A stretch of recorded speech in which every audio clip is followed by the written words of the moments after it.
একমাত্ৰ আমেৰিকাৰ মতে উঠা বহা নকৰাটোৱেই কাৰণ আছিল, যাৰ বাবে ইৰাকৰ ছাদ্দাম হুছেইন আৰু লিবিয়াৰ মুয়াম্মাৰ গাদ্দাফিয়ে নিজৰ শাসনভাৰ হেৰুৱাই নহয় জীৱনো হেৰুৱাবলগীয়া হৈছিল। হয়, এই কাহিনী আমেৰিকাৰ খাৰুৱা তেলৰ যুঁজ, গাদ্দাফিৰ সমতাৰ বলিয়ামী আৰু শেষত নাগৰিকৰ হাততে অন্তিম বিদায়ৰ লগত জড়িত।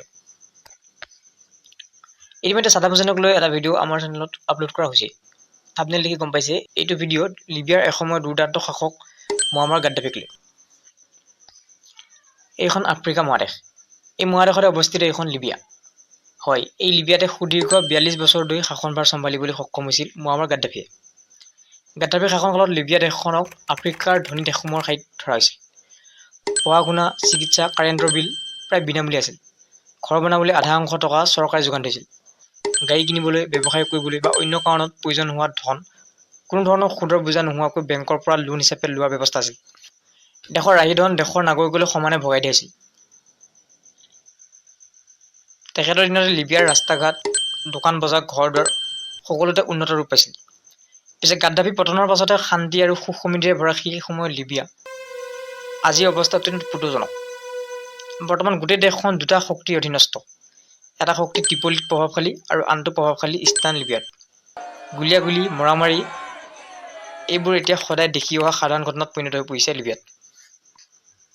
এতিয়া প্ৰশ্ন হ'ল, ইমান বছৰ ধৰি শাসনৰ গাদী চম্ভালি অহা গাদ্দাফিৰ লগত এনেকুৱা কি হ'ল, যাৰ বাবে হঠাতে দেশৰ নাগৰিকৰ হাততে নিজৰ জীৱন ত্যাগ কৰাৰ পৰিস্থিতি আহি পৰিল?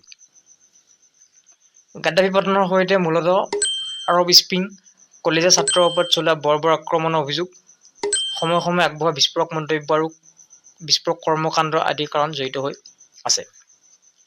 অৱশ্যে কূটনৈতিকভাৱে চালে গাদ্দাফি পতনৰ আঁৰত বিদেশী স্বাৰ্থও সুস্পষ্ট। আহক কথাবোৰ বিতংকৈ আলোচনা কৰোঁ। 1942 চনৰ 7 জুনত চিৰিয়াটত জন্মগ্ৰহণ কৰা মুয়াম্মাৰ গাদ্দাফিৰ ল'ৰালি কাল বহু কষ্টকৰ আছিল। মৰুভূমিৰ মাজত বাস কৰা গাদ্দাফিৰ পৰিয়াল আছিল বেদুইন। সৰু কালত পঢ়া-শুনা কৰিবলৈ ভালদৰে সুবিধা পোৱা নাছিল যদিও পাছলৈ ডাঙৰ হৈ উচ্চ শিক্ষাৰ বাবে চাবা নামৰ চহৰলৈ ৰাওনা হৈছিল। স্কুলীয়া জীৱনৰ পৰাই আন্তৰ্জাতিক বিষয়বোৰৰ ওপৰত ৰুচি আছিল। লাইব্ৰেৰীলৈকে ইতিহাসৰ কিতাপ পঢ়াটো তেখেতৰ অভ্যাস আছিল। সেই সময়তে ইজিপ্তৰ শাসক জামাল আব্দুল নাছিৰৰ আদৰ্শৰ দ্বাৰা তেখেত বাৰুকৈ প্ৰভাৱিত হৈছিল। শিশু অৱস্থাৰ পৰাই তেখেত লিবিয়াত চলি থকা পশ্চিমীয়া শক্তিৰ দপদপনি আৰু ৰাজনৈতিক অস্থিৰতা মন কৰি আহিছিল। সেইবাবে সৰুৰে পৰা বিদেশী দপদপনিৰ পৰা মুক্ত কৰি লিবিয়া দেশখনক এখন সমৃদ্ধশালী দেশ ৰূপে সজোৱাৰ সপোন পুহি আহিছিল। সৰুৰে পৰা তেখেত আত্মবিশ্বাসী আৰু যিকোনো কথা খৰচি মাৰি জানিবলৈ আগ্ৰহ থকা ছাত্ৰ আছিল।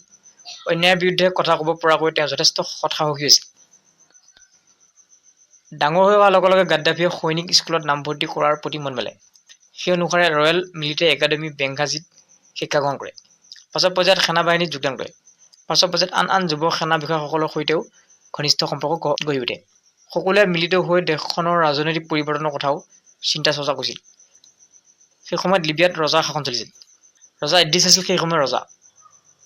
পশ্চিমীয়া শক্তিয়ে চাবিতে পুতলাৰ দৰে ব্যৱহাৰ কৰি ৰজা ইদ্ৰিছক লৈ সেনা জোৱান গাদ্দাফি একেবাৰে সন্তুষ্ট নাছিল।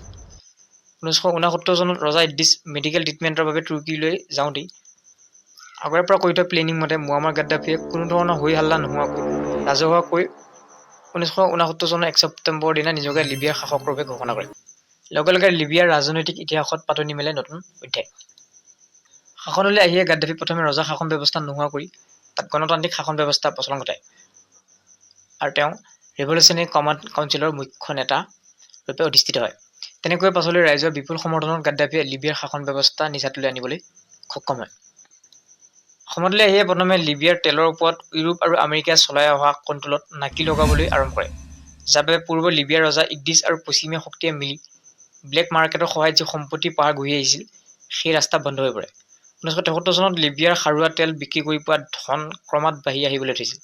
সেই ধৰণে দেশৰ উন্নয়নমূলক কামত খৰচ কৰিবলৈ গাদ্দাফিয়ে বিভিন্ন ধৰণৰ আঁচনি হাতত লৈছিল। ফলত দেশখন দোপতদোপে উন্নতিৰ দিশে অগ্ৰসৰ হৈছিল।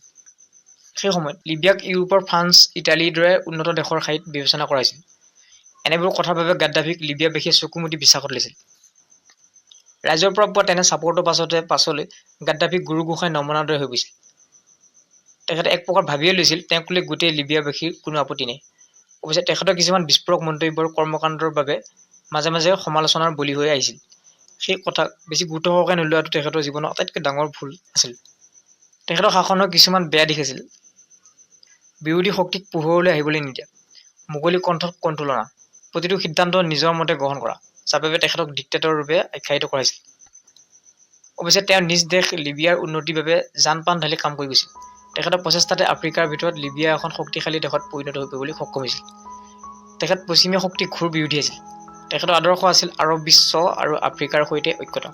তেখেতে বিশ্বাস কৰিছিল দেশত দুৰ্নীতি যেতিয়ালৈ থাকিব তেতিয়ালৈ দেশৰ উন্নতি সম্ভৱ নহয়। সেয়ে দুৰ্নীতিৰ বিৰুদ্ধে তেওঁ যথেষ্ট সৰব আছিল। তেখেতে বিদেশী লেনদেনৰ বাবে আমেৰিকান ডলাৰৰ সলনি একক আফ্ৰিকান মুদ্ৰাৰ কথা ভাবিছিল, যিটোৰ বাবে আগৰে পৰা ৰঙা চকু ৰাখি অহা আমেৰিকান প্ৰশাসন আৰু বেছি জ্বলি উঠিছিল। উল্লেখযোগ্য যে 1988 চনৰ 21 ডিচেম্বৰৰ দিনা সংঘটিত হোৱা লকাৰবি বম্বিং নামৰ ভয়ংকৰ বিমান বিস্ফোৰণ ঘটনাটোৰ বাবে লিবিয়াৰ গাদ্দাফি প্ৰশাসনক দোষী সাব্যস্ত কৰা হৈছিল। লিবিয়াৰ ওপৰত ইউনাইটেড নেশ্যনৰ দ্বাৰা ইণ্টাৰনেশ্যনেল ৰেষ্ট্ৰিকশ্যন লগাই দিয়া হৈছিল। সেই ৰেষ্ট্ৰিকশ্যনৰ পাছতে লিবিয়াত এক নেতিবাচক পৰিৱেশ দেখিবলৈ পোৱা গৈছিল, যাৰ বাবে উৰিষ্যা স্বত্তেও 2000 চনত গাদ্দাফিয়ে পশ্চিমীয়া দেশৰ সৈতে সম্পৰ্ক ঠিক কৰিবলৈ চেষ্টা কৰে আৰু 2003 চনত ৰেষ্ট্ৰিকশ্যন উঠাই দিয়া হয়। উক্ত ঘটনাৰাজিৰ বাবে জনতাৰ মাজত গাদ্দাফিৰ জনপ্ৰিয়তা লাহে লাহে কমি আহিবলৈ ধৰিছিল। উল্লেখযোগ্য যে 2010 চনৰ ডিচেম্বৰ মাহত টুনিছিয়াৰ মহম্মদ বৌআজিজি নামৰ যুৱক এজনে চৰকাৰৰ দমনমূলক নীতিত অধিষ্ঠিত হৈ জীৱনতে নিজক জ্বলাই দিছিল। এই ঘটনাৰ পাছতে জনসাধাৰণৰ মাজত ক্ষোভৰ সৃষ্টি হয় আৰু ঠায়ে ঠায়ে প্ৰতিবাদৰ সূত্ৰপাত ঘটে। ইয়াকে আৰৱ স্প্ৰিং বুলি কোৱা হয়। এই আৰৱ স্প্ৰিং টুনিছিয়াৰ পৰা পাছলৈ ইজিপ্ত, ইয়েমেন, চিৰিয়ালৈ বিয়পি পৰিছিল।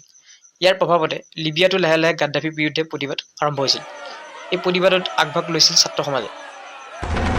প্ৰশাসনে এই প্ৰতিবাদ কঠোৰ ৰূপত দমন কৰিবলৈ চেষ্টা অব্যাহত ৰাখিছিল। উল্লেখযোগ্য যে 2011 চনৰ ফেব্ৰুৱাৰী মাহত বেংগাজি চহৰত ছাত্ৰ যুৱকসকলে গাদ্দাফিৰ শাসনৰ বিৰুদ্ধে শান্তিপূৰ্ণ প্ৰতিবাদ আৰম্ভ কৰিছিল। কিন্তু চৰকাৰী সেনা আৰু সুৰক্ষা বাহিনীয়ে প্ৰতিবাদকাৰীৰ ওপৰত গুলীচালনা আৰম্ভ কৰে।